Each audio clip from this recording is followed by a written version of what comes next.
La lutte contre les violences basées sur le genre prend une nouvelle dimension dans la commune de Koulekame, où Christelle Agossou, bénéficiaire du programme d'appui à l'égalité de genre PAEG 1, a procédé ce mercredi 25 juin 2025 au lancement officiel de son micro-projet intitulé « Promotion de l'autonomisation des femmes face aux violences basées sur le genre ». Quand on parle des VBG aujourd'hui, ce que l'on comprend tout de suite là, c'est la femme. Alors qu'au niveau des VBG, il faut comprendre que même l'homme est impliqué dedans.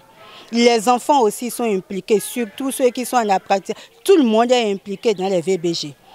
Et les VBG, on en a tellement parlé, on en a tellement expliqué qu'aujourd'hui, on est en train de chercher à comprendre pourquoi ça persiste. Malgré tout ce qu'on dit, les VBG continuent toujours.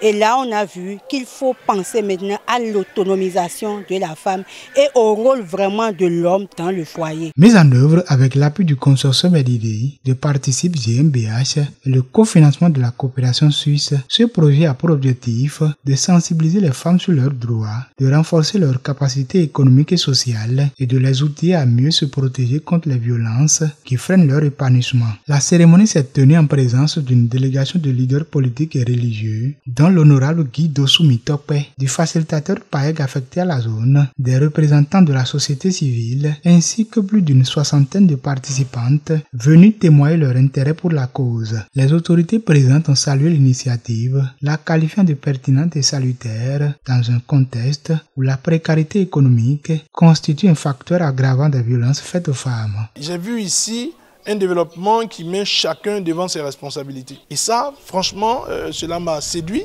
de comprendre qu'on a mis chacun devant ses responsabilités en respectant les normes de notre société. Parce que fondamentalement, la société africaine ne demande pas que les hommes doivent écraser les femmes ou que la femme est esclave de l'homme.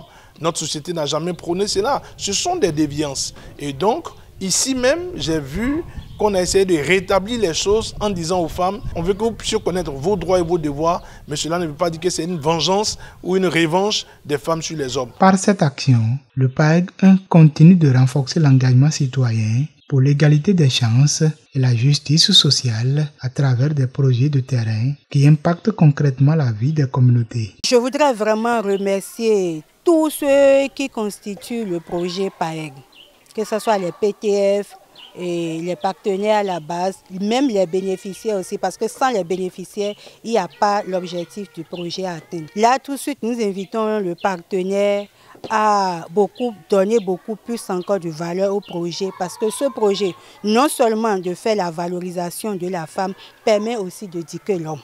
Donc, si on peut élargir ou donner encore beaucoup plus de temps pour que ces thèmes que les bénéficiaires ont choisi comme micro-projet puissent être encore mieux développés dans les localités par ces bénéficiaires, je pense que ça aiderait beaucoup plus les familles.